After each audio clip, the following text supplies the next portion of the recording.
So మనందరికీ తెలిసిన విషయం ఉప్పల్పాడు అనగానే మనందరికీ గుర్తొచ్చేది ఉప్పల్పాడు పక్షి సంరక్షణ కేంద్రం అనమాట. సో ఇంతటి ఘనత ఉన్న ఉప్పల్పాడు పక్షి సంరక్షణ కేంద్రం ఇటీవల కాలంలో మూసేసే దుస్థితికి అయితే వచ్చిందనమాట. ఎందుకు అంటే ఇక్కడికి వచ్చే దాదాపుగా 50 సంవత్సరాల నుంచి ఇక్కడికి వస్తున్న వలస పక్షులు అయితే ఇక్కడి గుర్రపు డెక్క పెరిగి ఇక్కడైతే వాటికి వసతికి అనుకూలంగా లేకపోవడం వల్ల ఇక్కడికైతే రాకపోవడం కారణం. దీనికి అధికారులు అయితే ఈ మీడియాలో వచ్చిన కథనాలకి త్వరితగతిన స్పందించి వారైతే ఈ గుర్రపు డెక్కనైతే తొలగించే కార్యక్రమాన్ని అయితే ఇక్కడైతే ఏర్పాటు చేశారు. తొలగించడానికి దాన్ని అయితే ఇక్కడ పూర్తిగా పనులు అయితే జరుగుతున్నాయి. సో లోపలికి వెళ్ళి మనం దీన్ని అయితే చూద్దాము.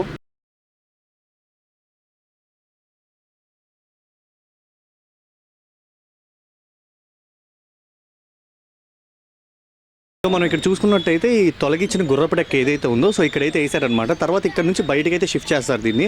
సో చూడండి, ఇప్పటికే ఆల్మోస్ట్ ఆగస్టు 31వ తారీఖు వారం రోజుల నుంచి ఈ పని అయితే ఇక్కడ జరుగుతుందని ఇక్కడ అధికారులు అయితే మనకైతే చెప్తున్నారు. సో చాలా బాగా అధికారులు అయితే త్వరగానే స్పందించి మీడియాలో వచ్చిన కథనాలకి త్వరితగతిన దీన్ని అయితే ఇంకా బాగా డెవలప్ చేస్తారని మనం అయితే కోరుకుందాం.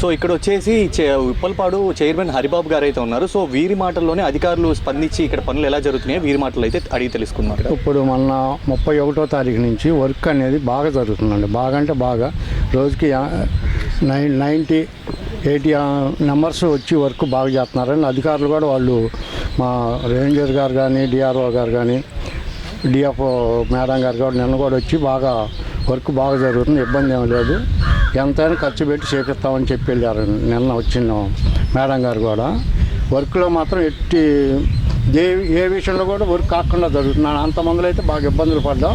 వర్క్ ఆకుండా చాలా స్పీడ్ అంటే ఇంకంతకన్నా స్పీడ్ చేయలేము, ఇంకంతకన్నా బాగానే చేస్తున్నామండి. మేము 12 లక్షల దాకా అయ్యిద్దని చెప్పాం.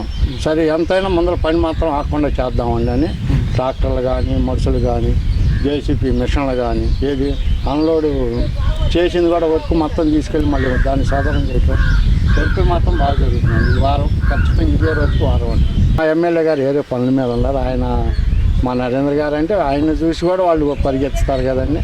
ఎమ్మెల్యే గారు వస్తారండి, ఏం జరుగుతుంది అనేది మమ్మల్ని అడుగుతూ ఉంటారు. మేము ఏ రోజుకి ఆ రోజు చెబుతూనే ఉంటామండి. వాళ్ళకి కూడా మా సార్కి కూడా చెబుతూనే ఉంటాం.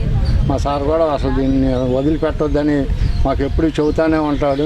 ఈ ఊరిని ఒక గ్రామం అనేది ఒక గుర్తింపు రావాలనేది మా నరేంద్ర గారికి మనసులో అది. వెంకటేశ్వరరావు అండి, మాది ఉప్పల్పాడు ఇది విలేజ్ అండి.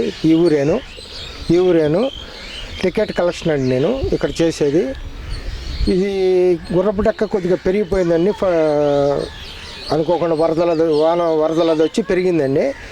కొద్దిగా ఫండ్స్ అది రావటం లేట్ అయితే ఎమ్మటే అధికారులు ఎమ్మెల్యే గారు అందరూ స్పందించి ఫండ్స్ రిలీజ్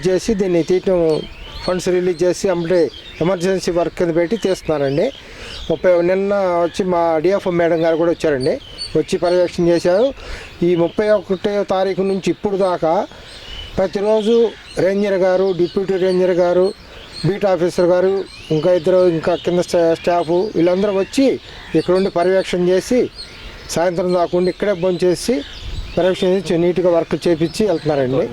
చూసుకొని వెళ్తున్నారు, సాయంత్రం వెళ్తారండి. 5 బాగా కష్టపడుతున్నారు, వాళ్ళు బాగా చేస్తున్నారండి వాళ్ళు కూడా. ఇది ఇంకొక వారం రోజుల్లో అయిపోతాం అనుకుంటున్నాం, నియర్లీ కంప్లీట్ చేపిద్దాం అనుకుంటున్నాం ఫాస్ట్గా. వాళ్ళ ఉద్దేశం ఏంటంటే వర్క్ కంప్లీట్ కావాలంతే, అందుకని బాగా చేపిస్తున్నారు. నిన్న మేడం గారు వచ్చి బాగా సాటిస్ఫై అయ్యారు. డైలీ వాళ్ళు కొద్దిగా రావడం లేట్ అయితే మేము అమ్మటే ఫోటోలు పెట్టేస్తాం తీసి ఇక్కడ వర్క్ పరంగా. ఇప్పుడు వాళ్ళు వచ్చినా రాకపోయినా మేము ఫోటోలు ఫుల్ ఫ్లెడ్జ్గా బాగా జరుగుతుంది, అందరూ డౌట్ ఏం లేదు.